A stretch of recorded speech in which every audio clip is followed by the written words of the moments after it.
बिस्मिल्लाहिर्रहमानिर्रहीम। अस्सलाम वालेकुम नाज़रीन, मैं हूँ फ़याज़ राजा और आप देख रहे हैं आपका अपना यूट्यूब चैनल। दोस्तों, वफाकी हुकूमत इस्लामाबाद और रावलपिंडी से मज़दूर सहाफ़ी के ज़राए से ख़बरें, मालूमात और उन पर फिर हमारा तज्ज़िया और तबसरा। दोस्तों, पाकिस्तानी सियासत का इंतहाई ख़तरनाक तरीन खेल अब अपने आखिरी और हतमी मरहले में दाखिल हो चुका है। हमारे पास जो इत्तलात 9 सितंबर की रात पहुंची कन्फर्म ज़राए से, वो ये बता रही हैं कि एक बार फिर इमरान खान साहब को 15 सितंबर की आखिरी मोहलत देते हुए पाकिस्तानी इस्टेब्लिशमेंट की जानिब से कहा गया है कि आप डील कर लें, वरना हमारे बताए हुए लोगों के हवाले पाकिस्तान तहरीक इंसाफ को हवाले उनके कर दें।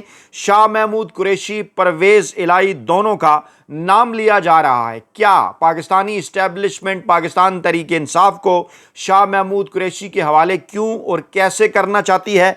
परवेज़ इलाही साहब इस दौड़ में किस जगह पर और कहां मौजूद हैं? इमरान खान साहब के पास प्लान बी क्या है? क्या अलीमा खान साहिबा इमरान खान साहब की जगह क़यादत संभालने के लिए पूरी तरह से तैयार हैं?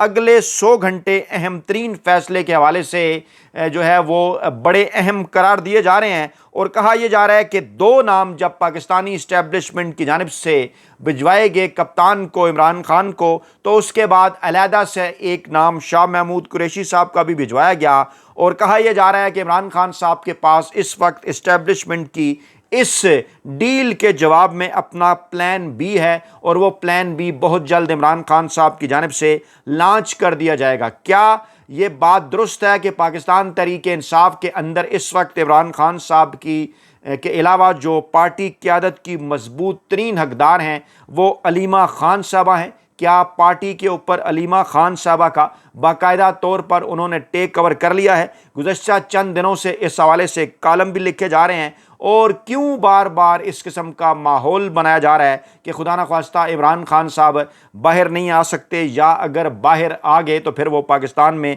सियासत नहीं करेंगे। लेकिन ये एक जो है वो एक किस्म का प्रोपेगेंडा है जो पाकिस्तान तहरीक इंसाफ के अंदर से भी कुछ लोग इस हवाले से इस प्रोपेगेंडे का साथ दे रहे हैं और ये लॉन्चिंग पाकिस्तान के ताकतवर हलकों की जानिब से भी की गई है। और अब ये कहा जा रहा है कि नून लीग और पीपल्स पार्टी दोनों की जानिब से भी इस किस्म के पैगामात जो हैं वो बिलवास्ता तौर पर पाकिस्तान तहरीक इंसाफ की क़यादत को पहुँचाए जा रहे हैं। जो हमारे पास इत्तलात हैं 9 और 10 सितंबर की दरमियानी रात की, ख़ास तौर पे 9 सितंबर की रात और 10 सितंबर की सुबह सवेरे हासिल होने वाली मालूमात के मुताबिक ये जो माहौल इस वक्त अडयाला जेल के बाहर गुज़श्ता 2 दिनों से बनाया जा रहा है, इसके कुछ मखसूस मकासद हैं और ख़ास तौर पर एक ऐसे माहौल के अंदर कि जब गुज़श्ता चंद दिनों से ये बात नज़र आना शुरू हो गई कि पाकिस्तान की अवाम, पाकिस्तान तहरीक इंसाफ के कारकुनान बड़ी तादाद में इस वक्त अलीमा खान साहबा की बात के ऊपर एतमाद का इजहार करते हैं। अलीमा खान साहबा जो पैगाम इमरान खान साहब का पाकिस्तानी अवाम के सामने पहुँचाती हैं उसको वो हक और सच गर्दानते हैं। और इस वक्त ऐसे मौके के ऊपर एक बार फिर बुशरा बीबी की बहन की जानिब से जो ट्वीट सामने आया था, ख़ास तौर पर उस वक्त जब अलीमा खान साहिबा के ऊपर अंडों से हमला किया गया था और उसके बाद फिर एक नया ड्रामा वहाँ पर जो है वो रचाया गया, नाम नहाद सहाफ़ी तैयब बलोच वाला मामला जो सामने आया कि किस तरह से एजेंडा बाकायदा तौर पर उनके हवाले करके उन्हें रोज़ाना की बुनियाद पर जो है वो वहाँ भेजा जाता रहा और उनका माजी भी इस हवाले से गवाह है कि मौसूफ़ असल में कहाँ से लाइन लेते हैं। उनकी बिलावल भुट्टो जरदारी, आसिफ जरदारी साहब के साथ तस्वीरें और राब्ते किसी के साथ ढके छुपे नहीं हैं। और इस वक्त अगर पाकिस्तानी इस्टेब्लिशमेंट पाकिस्तान के ताकतवर हल्के किसी सियासतदान के सबसे ज़्यादा ईज़ समझे जाते हैं, करीब समझे जाते हैं, तो वो सियासी जमातों में पीपल्स पार्टी है और सियासी रहनुमाओं में आसिफ जरदारी साहब हैं। अब ये है वो तमाम तर माहौल कि जिस माहौल के अंदर इमरान खान साहब की जानिब से बड़ा वाज़े और साफ पैगाम दिया गया पाकिस्तान के ताकतवर हलकों को, पाकिस्तान की इस्टेब्लिशमेंट को कि नहीं जनाब, आप जो कुछ मर्जी कर रहे हैं, मैं आपसे डील नहीं करने वाला। आप आखिरी बयान इमरान खान साहब का उठाकर देख लें, उससे पिछला बयान इमरान खान साहब का उठाकर देख लें, जब भी अंसार अब्बासी जैसे बालशतिये, सोहेल वड़ाइद जैसे वड्डे एंकर, वेले करमनगार मुलाजम सहाफ़ी और हफीज़ुल्लाह नियाज़ी जैसे गैर सरकारी और ख़ुद साख्ता तर्जुमान पाकिस्तानी इस्टेब्लिशमेंट की तरफ से जब भी कोई धमकी आमेज़ पैगाम या ऐलान जंग अखबार के कालमों, तहरीरों, ख़बरों की सूरत में इमरान खान साहब तक पहुँचाते हैं, क्योंकि जानबूझकर वहाँ पर इमरान खान साहब को ये अखबार दिया जाता है, यही अखबार फराम किया जाता है कि जनाब इमरान खान साहब इन पैगामात को बगौर पढ़ें और फिर इन पैगामात की रोशनी में मुस्तकबिल में पाकिस्तान के ताकतवर हलकों के साथ किसी किस्म का कोई डील या एनआरओ साइन करें। लेकिन जब जब इमरान खान साहब के पास इस किस्म का कोई भी पैगाम पहुंचता है, उसके बाद जो इमरान खान साहब का पैगाम जवाबन सामने आता है अलीमा खान साहबा की प्रेस टॉक की सूरत में, उनकी मीडिया टॉक की सूरत में, और इसके साथ साथ जनाब इमरान खान साहब के ट्विटर अकाउंट से होने वाली ट्वीट की सूरत में, वो जनाब बड़े एंकरों, वेले कालम निगारों और मुलाजम सहाफ़ियों के लिए बड़ा हैरान कुन साबित होता है। और उस पर वो दांतों में उंगलियां दाबे नज़र आते हैं कि आखिरकार ये कैसा शख्स है कि भुट्टो को 70 की दहाई में जनाब पीपल्स पार्टी जो भुट्टो की थी उसको जनाब किस तरह से लंबा लटा दिया गया, उसके बाद फिर क्या हुआ, पीपल्स पार्टी कभी दोबारा से इक़्तिदार जो है वो हासिल नहीं कर सकी पंजाब के अंदर। उसके बाद 90 की दहाई के अंदर नून लीग के साथ क्या हुआ वो आपके सामने है। लेकिन वो दोनों सियासतदान क्योंकि गमलों के अंदर लगाए गए थे जर्नैलों के, इस्टेब्लिशमेंट के, इसलिए वो बिल्कुल भी नहीं डट सकते थे, ना ही वो सियासी जमातें। लेकिन जिस तरह से इमरान खान साहब डट कर खड़े हो गए उसकी वजह सिर्फ और सिर्फ ये थी कि इमरान खान साहब के पीछे बरसा बरस की उनकी वो जद्दोजहद थी। 1996 से लेकर 2018 तक मुसलसल 22 बरस तक इमरान खान साहब ने अपोजिशन की, टका कर अपोजिशन की, ज़बरदस्त अंदाज में अपोजिशन की। मुझे याद है इमरान खान साहब के वो जलसे जिसमें बच्चे शिरकत किया करते थे 90 की दहाई के आखिर में, और इमरान खान साहब कहा करते थे कि ये जब बड़े होंगे तो यही मेरे वोटर्स बनेंगे। बिल आखिर फिर उसके काफ़ी अवामिल हुए। 2002 में 18 साल के नौजवान को वोट काक मिला। उसके बाद पाकिस्तान तहरीक इंसाफ की लहर जो थी उसमें इजाफा होता चला गया। अक्टूबर 2011 के जलसा, उसके बाद 2013 के इलेक्शन में शानदार कामयाबी, जिससे फिर 35 पंचेस के ज़रिए जो इमरान खान की अपोजिशन थी उसे पीछे धकेला गया। उसके बाद 2018 के अंदर एक बार फिर 25 से 30 नशस्तें कम करके RTS बिठा के इमरान खान साहब को नुकसान पहुँचाया गया ताकि वो सादा अक्सरियत से हुकूमत ना बना सकें। लेतरे उनके हवाले किए गए ताकि जब उन्हें आंख मारी जाए इमरान खान साहब की हुकूमत गिरा दें। उसके बाद फिर तमाम तर रुकावटों के बावजूद, तमाम तर पाबंदियों के बावजूद 2024 फरवरी के इलेक्शन में पाकिस्तानी अवाम ने जनाब कमाल कर दिखाया और पाकिस्तानी अवाम ने करोड़ों की तादाद में इमरान खान साहब पर वोट निछावर कर दिए।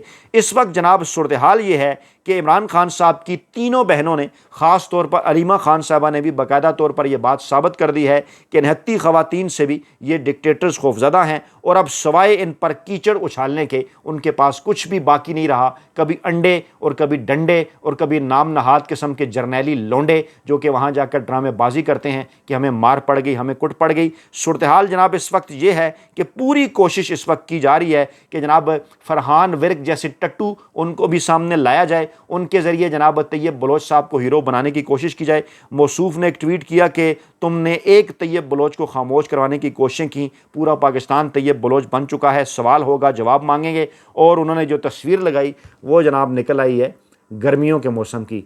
और ऊपर जनाब हमारे सहाफ़ी दोस्त, हमारे छोटे भाई अहमद वड़ाइच ने ट्वीट किया कि पूरा पाकिस्तान 9 सितंबर को एक कोट जैकेट मफलर पहनकर बाहर आ गया। वाह फरहान विर्क वाह। ये जनाब इस वक्त इस किस्म की सूरत हाल है। और अलीना शिगरी साहबा ने भी कहा कि सख्त सवाल पूछना मसला नहीं है, बदतमीज़ी करना, गालियाँ देना, मखसूस जानबदारी दिखाना साफ़ती इक़्तिदार के ख़िलाफ़ है। अब ये बात वाज़ेह है कि तैयब बलोच को एक मखसूस एजेंडे के तहत एक असाइनमेंट देकर लॉन्च किया गया जो पिछले कई दिनों से इसी टास्क पर काम कर रहा है। और सब जानते हैं कि यह असाइनमेंट किसने दी। बड़े बड़े सहाफ़ी और एंकर पर्सन जेल ट्रायल में जाना चाहते हैं, सिर्फ इस सहाफ़ी को इजाज़त कैसे मिल जाती है और सहाफ़ियों को इजाज़तनामा कहाँ से मिलता है सभी जानते हैं। अब कहा जा रहा है कि उनकी जेल के बाहर प्रेस कॉन्फ्रेंस का बाइकाट किया जाए ताकि खान साहब का जो पैगाम अलीमा खान साहबा सुनाती हैं वो आगे ना पहुँचे। उन्होंने मीडिया बाइकाट किया, इंटरनेट पर पाबंदी लगाई, तस्वीर नहीं चलने दी, तो क्या फ़र्क पड़ा तहरीक इंसाफ को। तहरीक इंसाफ 3/4 मार्जिन से फिर भी इलेक्शन जीत गई थी। इस वक्त नेक्स्ट लेवल का मुजाहरा किया जा रहा है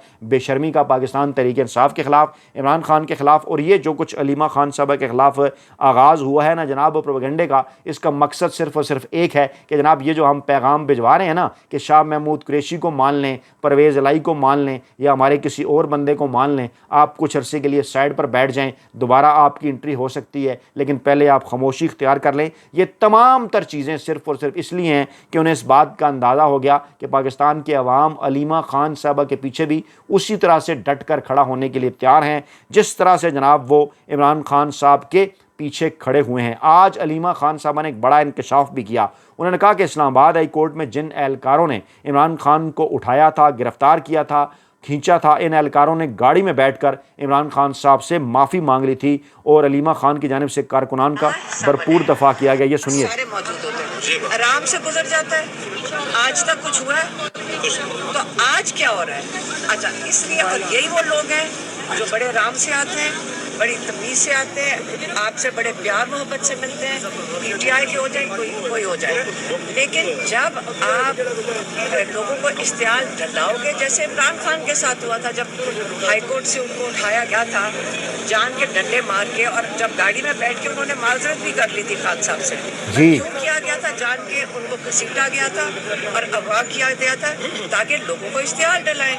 तो अगर आप लोग इस चीज़ का ना हिस्सा बने, आप इस चीज़ का आप शामिल ना हो, मैं आपसे सिर्फ ये रिक्वेस्ट करती हूँ। देखें, हमारा भाई जेल में है, 2 साल से नाजायज 2 साल से नाजायज़ जेल में है और आप इस किस्म के ड्रामे कर रहे हैं। ये बड़ा इंकशाफ किया अलीमा खान साहबा ने। और आज एक और केस के अंदर खदीजा शाह को भी 5 साल कैद की सज़ा सुनाई गई। और इससे पहले भी खदीजा जो है वो पाबंद सलासल रही, कभी कोयटा, कभी लाहौर, कभी पूरे मुल्क की अदालतों में। बशारत राजा साहब ने जो तफसीरात शेयर की, उनके मुताबिक वो पेशियाँ भुगती रहीं, रहाई मिली। तो औरों की तरह अपनी कुर्बानियों का उन्होंने सोशल मीडिया पर चर्चा नहीं किया, ना ही कोई उन्होंने अजीब व गरीब किस्म की गुफ्तगू की। दलील के साथ बात करती हैं, ठहराव है, अंदाज नबातुल्लाह है। लेकिन इस वक्त सूरत हाल ये है कि वो खबर जो पाकिस्तानी मीडिया के ऊपर फ्लैश करके चलाई जा रही है इस वक्त, वो ये है कि एक और केस 9 मई का और उसमें शाह महमूद कुरैशी साहब को रिहा कर दिया गया है, बाकी साहब को कैद दे दी गई है। एक बार फिर इसी किस्म की कन्फ्यूजन पैदा करने की कोशिश पाकिस्तान तहरीक इंसाफ की सफ़ों के अंदर, के बजाय इसके कि जिनको सज़ा मिली है उस सज़ा के ख़िलाफ़ वो आवाज़ उठाएं। कारकुनान ये पूछ रहे हैं कि आखिरकार शाह महमूद कुरैशी क्यों बार बार तमाम तर केसेस के अंदर रहा हो रहे हैं। ये बात बिल्कुल दुरुस्त है कि शाह महमूद कुरैशी साहब किसी भी जगह पर 9 मई वाले दिन उस जगह पर मौजूद नहीं थे जहाँ पर यह वाक़या हुआ। लेकिन ये एक मखसूस तासर कौन बना रहा है इस किस्म का? क्यों शाह महमूद कुरैशी साहब को इस तरह से जो है वो झाड़ भूंज कर सामने लाया जा रहा है? पाकिस्तान तहरीक इंसाफ के कारकुनान के इसके पीछे क्या मकासद है, वो जनाब मैंने आपके सामने रखे कि क्या पैगाम भिजवाया जा चुका है। मुस्तफ़ा नवाज़ खोखर साहब ने कहा कि अच्छी बात है कि PFUJ ने अडयाला जेल के बाहर होने वाले मामले पर एहतजाज रखा है। अगर काशिफ अब्बासी और दीगर के आफेयर होने, खालिद जमील साहब की गिरफ्तारी और पीका के तहत दर्जनों सहाफ़ियों को दिए गए नोटिस को भी एहतजाजी नुकात में शामिल कर लें तो आवाज़ ज़्यादा मौसर हो जाएगी। लेकिन ये आवाज़ को इन्होंने ज़्यादा मौसर नहीं बनाना, क्योंकि आज क्या हुआ है, पुलिस ने जनाब जो हमारे नया पाकिस्तान के साफ़ी दोस्त हैं हसनैन, उनका, साफ़ी उस्मान चौधरी का, उनका जनाब कैमरे वाला बैग माइक भी आज खींचा। उस्मान चौधरी पर पुलिस ने जो है वो तशद्दुद किया। और भी उनके साथ जनाब साफ़ी थे, उस्मान चौधरी थे, हसनैन रफ़ीक थे और मुख्तार थे, उनको पुलिस ने तशद्दुद का निशाना बनाया, मोबाइल तोड़ दिए। किसी ने कोई मजम्मत नहीं की, मुनाफिक मीडिया भी खामोश है। और कल एजेंडा था, इसलिए घुंघरू बजा बजा कर वो नाचते रहे। लेकिन ये जो कंट्रोल करना चाह रहे हैं, ये ज़रा हाल देख लें इस वक्त जो है वो नेपाल के अंदर क्या हो रहा है। ये शाकिर महमूद अवान साहब ने भी लिखा, इस पर एक तफसीली वीडियो मतकाजी है जो कुछ हो रहा है, पहले श्रीलंका के अंदर, फिर बांग्लादेश के अंदर और उसके बाद फिर नेपाल के अंदर। एक बात आप जहन में रहे कि नेपाल के अंदर भी ये सारा मामला कैसे शुरू हुआ कि वहाँ पर हुकूमत ने, वहाँ के ताकतवर हलकों ने सोशल मीडिया ऐप्स के ऊपर पाबंदी लगाई थी। मैं बार बार ये बात है, एक टीचर होने के नाते भी और एजुकेशन से वाबस्ता होने के नाते भी मैं आपके सामने रख रहा हूँ कि मीडिया स्टडीज़ के स्टूडेंट्स को मैं पढ़ाता हूँ 2-3 यूनिवर्सिटीज़ के अंदर। उनका जो इस वक्त उनकी जो फ़ीस हैं, उनकी जो फ़ीसेज़ हैं, वो जो अपनी फ़ीस अदा करते हैं उसका बड़े हद तक दारोमदार उस ऑनलाइन काम के ऊपर है जो वो करते हैं, अपनी फ़ीसें निकालते हैं। लेकिन जब आप किसी के रोज़गार के ऊपर इस तरह से हाथ डालेंगे, जब आप इंटरनेट सोशल मीडिया ऐप्स को इस तरह से बंद करेंगे, तो फिर आपको तैयार रहना चाहिए। जो कुछ हुआ है जो है वो इस वक्त नेपाल के अंदर हो रहा है, जो कुछ इससे पहले श्रीलंका के अंदर हुआ, जो कुछ इससे पहले जो है वो बांग्लादेश के अंदर हुआ। और आज एमनेस्टी इंटरनेशनल की रिपोर्ट ये बता रही है चीख चीख कर कि पाकिस्तान के अंदर भी इस सारे अमल का आगाज़ हो चुका है। चीन के बाद सबसे बड़ा जो है वो एक नेटवर्क जो है वो इंटरनेट को स्लो करने के हवाले से, टेलीफोन कॉल टेप करने के हवाले से सामने आया है, जो कि पाकिस्तान के ताकतवर हल्के, पाकिस्तान की हुकूमत इस वक्त इस्तेमाल कर रही है ताकि आवाम की इंटरनेट तक रसाई रोकी जाए, सोशल मीडिया ऐप्स को स्लो किया जाए, उनकी टेलीफोन कॉल टेप्स की जाएँ, उनकी आज़ादियाँ सलब की जाएँ। ये सब कुछ आज पाकिस्तान में हो रहा है और मकसद इसका क्या है? सिर्फ़ और सिर्फ ये कि आप तक, पाकिस्तानी अवाम तक इमरान खान साहब का पैगाम ना पहुँच सके, हम जैसे मजदूर साफ़ी जो इमरान खान साहब का पैगाम आप तक पहुँचाते हैं वो पैगाम ना पहुँच सके, उसको पहुँचने से रोकने के लिए ये सब कुछ किया जा रहा है। और इस किस्म के पैगामात भी भिजवाए जा रहे हैं कि आप शाह महमूद कुरैशी को ले आएँ, आप परवेज़ इलाही को ले आएँ, आप किसी और को ले आएँ। यार दोस्त कहते हैं कप्तान के प्लान बी के अंदर या अलीमा खान हैं या फिर उनके दोनों साहबजादे हैं, जिनके मुतल्लिक इत्तलात हैं कि वो सितंबर के महीने के अंदर पाकिस्तान आ सकते हैं। बड़े बड़े सरप्राइजेज़ ताकतवर हलकों के लिए अगले 100 घंटों के अंदर, और इसके साथ साथ इस रवायती सियासी माफी के लिए इमरान खान साहब की जानिब से तैयार हैं। अपना बहुत ख्याल रखिएगा, दुआ में याद रखिएगा। नई वीडियो के साथ जल्द हाजिर होंगे। अल्लाह ने के बाद।